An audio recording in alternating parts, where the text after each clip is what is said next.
Guys, happy Friday. It's Alex. It's December, which is approaching the end of the year. It's a really crazy time of year for people. I know we all feel really busy and overloaded with things to do.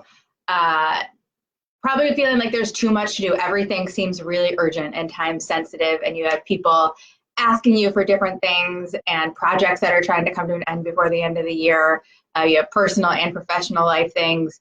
It's very easy to feel just stuck when you have this much going on and you're this busy and you have this endless to-do list and to-dos on top of your to-dos, and you don't know which you should do first or which are most important, and there's competing priorities.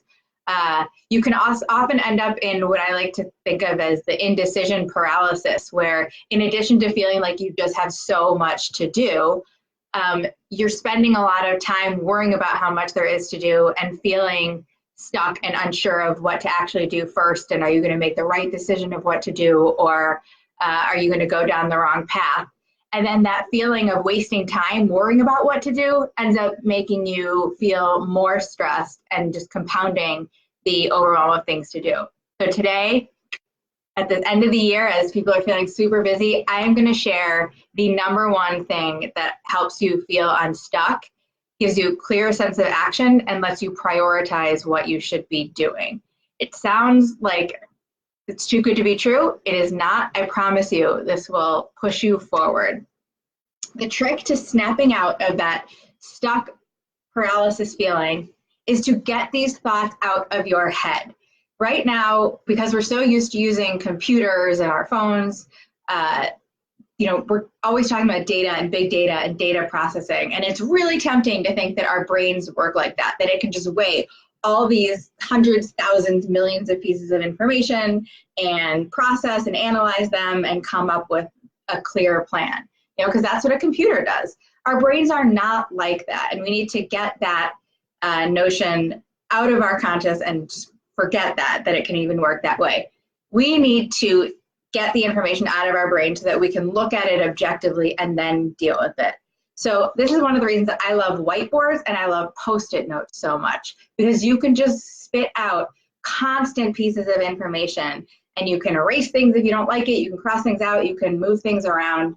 It's very non-committal, and then you can just go back and revisit as many times as you want. If you're more into taking notes online or using an app on your phone, that's totally fine, but just get all of these thoughts out of your head. Get your to-do list items written down.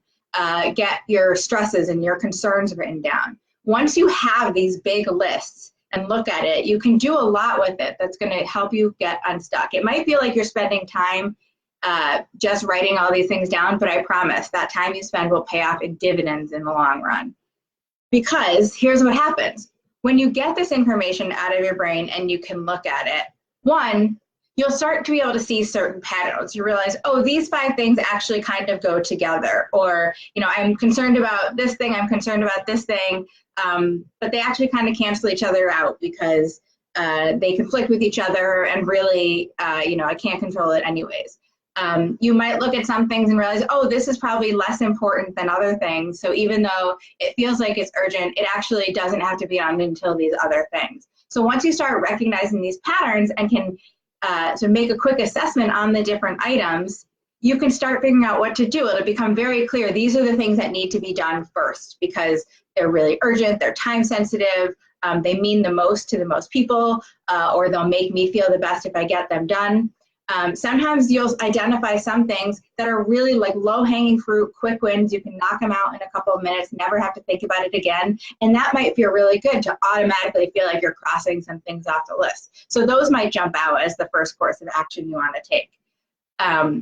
You also, once you write things down and get it out of your head, you don't have to worry about forgetting about it, or that you won't remember something, or that you'll get something wrong later. It's there in the world, and you can do something with it, and you can use it. The last thing is, once you sort of look at them and you can evaluate each item and think about when it needs to be done and what needs to be done together, you can make a plan of action. If you're using Post-its, and this is why I love Post-its so much, you can physically move them around, and you can say, here are the number 1 priority things. Here are the lesser priority things. Here are the things that I need to do myself. Here are the things that somebody else needs to do.